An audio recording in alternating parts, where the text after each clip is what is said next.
what we do to water, we do to ourselves. And I think that's very true personally. What you do to your personal drinking water becomes your fate, becomes your destiny. Most people are drinking water that has been highly traumatized. Remember, water is a living being, and it has been through pipes and taps and pumps and plants and chemical additives. It's been sitting stagnant. It's been imprisoned in bottles, all of these things. The water that most people drink is highly traumatized. And so is the collective psyche on a grand scale. And then also what we do to water collectively becomes humanity's fate. In fact, Victor Schauberger actually predicted this over 100 years ago. He said, based on what he could see that people were doing to waters in the environment at that point in time, over 100 years ago, he predicted that over time, humanity would become less intelligent and less emotionally mature. And we can see that as a direct result. He also predicted all of the climatological changes that we're now seeing. He predicted them as a result of the hydrological shifts.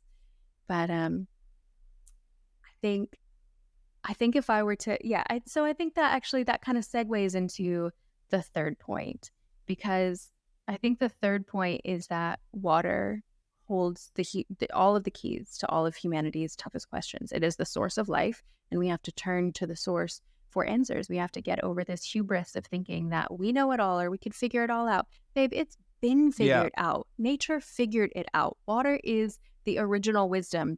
The wisdom doesn't come from artificial intelligence. It comes from original intelligence. And water is nature's original intelligence. So, whether we're talking about climate or agriculture or energy or any of this, water holds the keys for it, right? Like water is the source.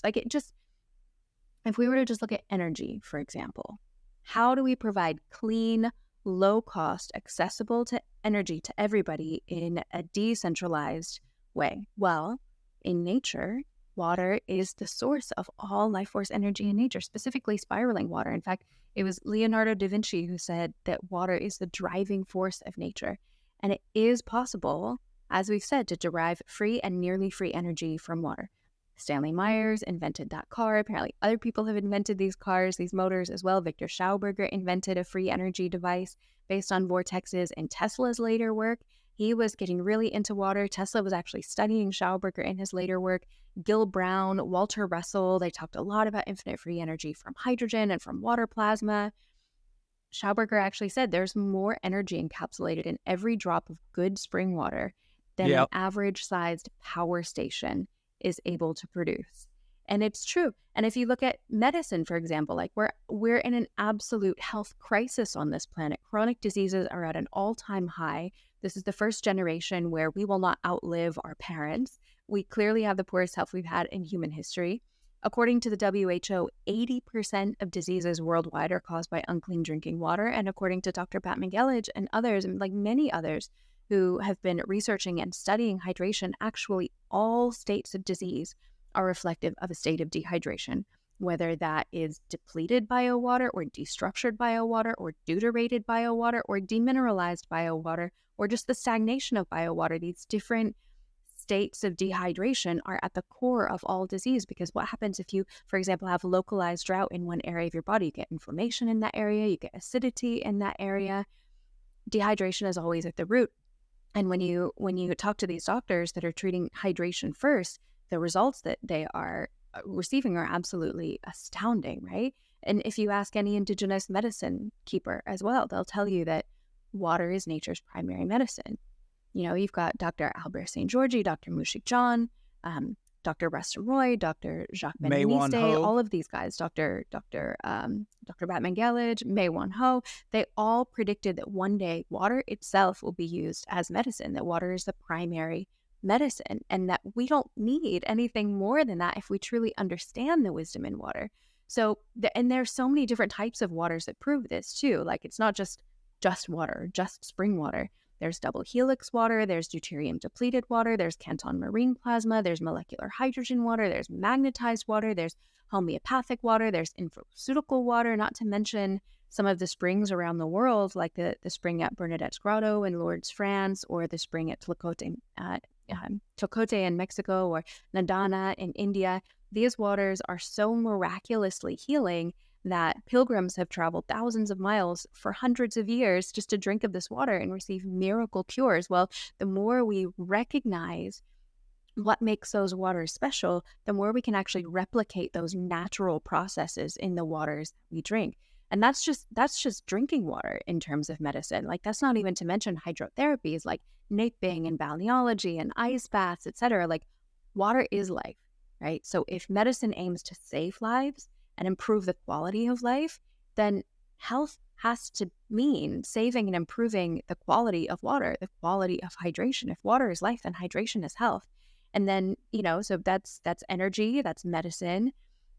In the agricultural crisis as well, there, like you were saying with your garden, you started feeding the garden your incredible, beautiful, highly charged well water, and you started seeing increased growth.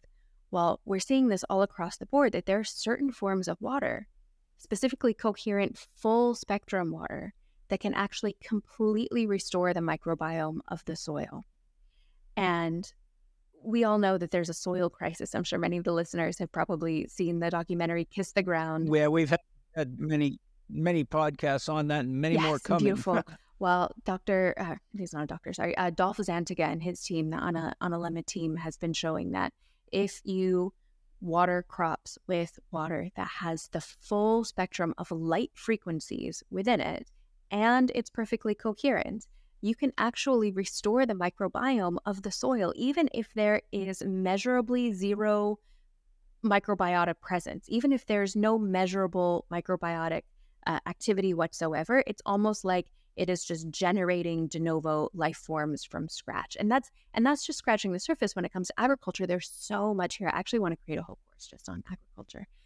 But we're also finding that if you expose water to specific light frequencies, like specific colors, and I'm talking very, very, very specific colors. So like not just green, but like a specific frequency of green, like you can completely cut out the need for fertilizers of different kinds. Like if you want more calcium in the soil, you can expose the water to orange light. If you want more magnesium, you expose the water to yellow light.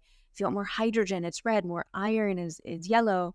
If you want more nitrogen, you expose the water to the color green. If you want more oxygen, you expose the water to the color blue, and just on and on. So, these are just a few examples, but again, we could remove the need for fertilizers and for pesticides while at the same time increasing crop yields, increasing nutrient density. If you water crops with structured water, it increases the biophoton radiation by 600%. It cuts down on the amount of water that you use by 30 to 50%. It prolongs the fruiting season of a plant. It shifts the crop senescence.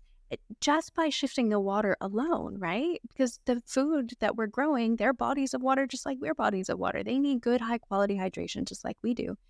And it just goes on and on, like the climate crisis. I know this is a very controversial topic, but according to climatologists like Dr. Walter Genet, I have incredible respect for his work, and several others kind of in the same vein.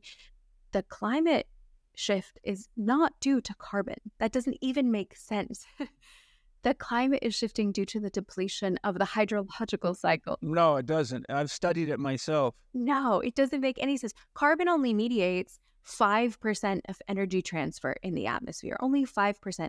The remaining 95% of energy transfer in the atmosphere is governed by water. So just like in your body, like our bodies are smaller holographic projections of the Earth's larger wholeness. What is true for our bodies is true for the Earth. When you're dehydrated, you become inflamed in that area that has localized drought.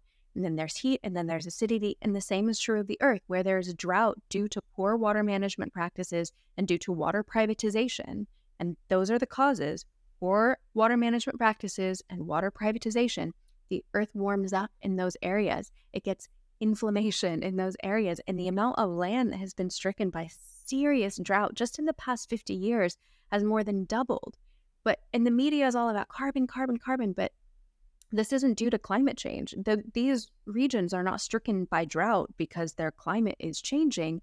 It's because of the mismanagement of water. They've depleted the hydrological cycle in those areas, and so there's nothing to cool the atmosphere in those areas, and the soil is just is flying off in the wind. So if we actually steward our watersheds, like responsible water keepers, like the responsible water keepers that we should be as bodies of water, we can actually restore even the driest deserts back to lush food forests and bring back balance to the weather patterns in those areas. There are people who are doing this. There's incredible stories. There's I forget his name, but he's called the Waterman of India, and he's basically taken arid landscapes and restored just vibrant ecosystems to them. And Rajendra, his name is Rajendra. I forget his second name. But anyways, for anyone who's interested in learning actually how to do that, how to restore land, and even no matter how dry it is, how to bring the water back and make it a safe haven for water, there's an incredible organization called Water Stories. It's waterstories.com, and they teach a course called the Core Course. For any land stewards, I think this is absolutely crucial for making your land really a haven that can not only attract water, but also seep water down into the aquifer and also effectively clean water. And I think their next round of the core course starts in the fall. You can use the code WATERISLIFE for a few $100s off of that course. But they're absolutely impeccable in what they do. They're masters of it.